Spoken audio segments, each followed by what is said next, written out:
భద్రాచలం వద్ద గోదావరి మహోగ్ర రూపం దాల్చింది. దాదాపు 55 అడుగుల వద్ద గోదావరి ప్రవహిస్తుంది.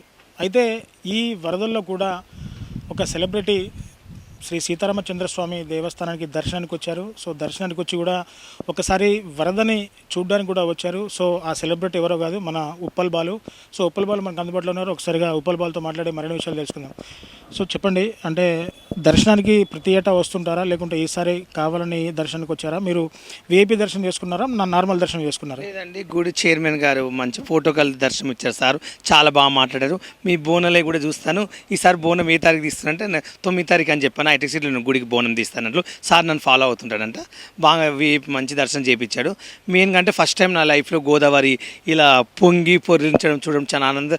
అలాగే మా సీఎం రేవంత్ రెడ్డి గారు 300 కోట్లు ఇవ్వడం కూడా చాలా గుడికి చాలా మంచి అనిపించింది. ఎందుకంటే ఈ మళ్ళీ ఇప్పుడు గోదావరి పుష్కరాలు వస్తున్నాయి కాబట్టి దాని వరకు అప్పటి వరకు డెవలప్ చేసి గుడి మొత్తం గుడి పక్కపోటి ఇండ్లు అవన్నీ కూల్పుతున్నారు అన్నట్లు.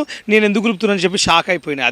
గుడి దగ్గర జేసీపీ వచ్చింది, ఎందుకంటే ఇట్లా సంగతిని ఇట్లా తెలిసింది. నిజంగా మన సీఎం గారికి నిజంగా ధన్యవాదాలు.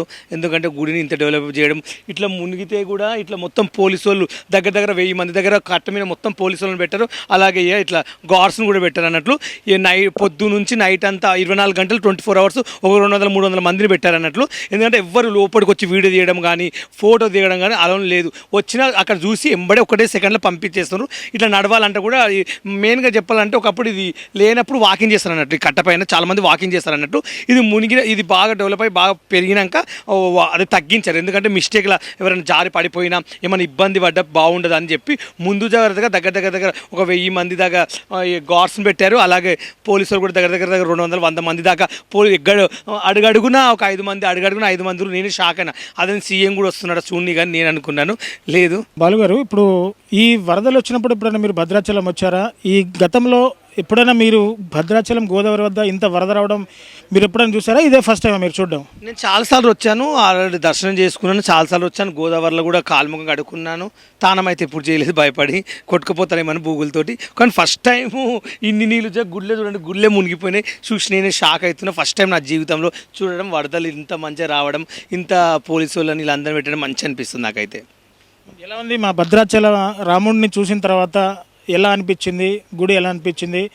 మా రాముడి దర్శనం ఎలా అనిపించింది?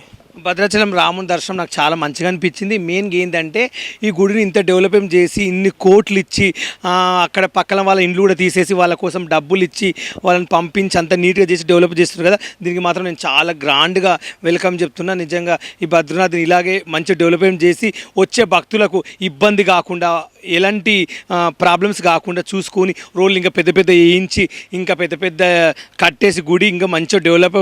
మాది ఇప్పుడు భువనగిరి దగ్గర 2 గుళ్ళు కట్టారు మాకు. నిజంగా మా కేసీఆర్ ఉన్నప్పుడు నరసింహస్వామి టెంపుల్ యాదగిరిగుట్ట అంటే ఎంత ఫేమస్ మీ అందరూ తెలుసు కదా. ఆ డెవలప్ కొన్ని కోట్లు పెట్టి ఎట్లనో ఎంతో మంచిగా పెట్టారు. అలాగే పక్కన ఇంకో గుడి కూడా కట్టించారు.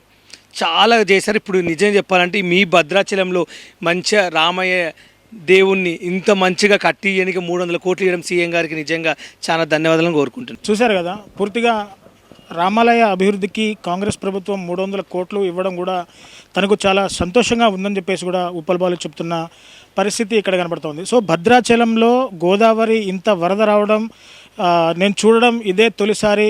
చాలా అంటే గోదారమ్మ పరువళ్ళు తొక్కుతూ ప్రవహిస్తుంటే చూడడానికి 2 కళ్ళు సరిపోవడం లేదంటూ కూడా ఉప్పల్ బాలు తన మాటల్లో ఆనందాన్ని వ్యక్తం చేసిన పరిస్థితి కనబడుతోంది. సో పూర్తిగా దక్షిణ అయోధ్యగా పేరుగాంచిన భద్రాచల సీతారామచంద్ర స్వామి వారిని కనులారా చూడడం కూడా నాకెంతో సంతోషంగా ఉందని చెప్తున్న పరిస్థితి ఇక్కడ కనబడుతుంది. సో ఇది ఇక్కడి నుంచి తాజా సమాచారం. కెమెరా పర్సన్ హరిప్రసాద్తో రిపోర్టర్ దేవేందర్, 9+ న్యూస్, భద్రాచలం నుంచి.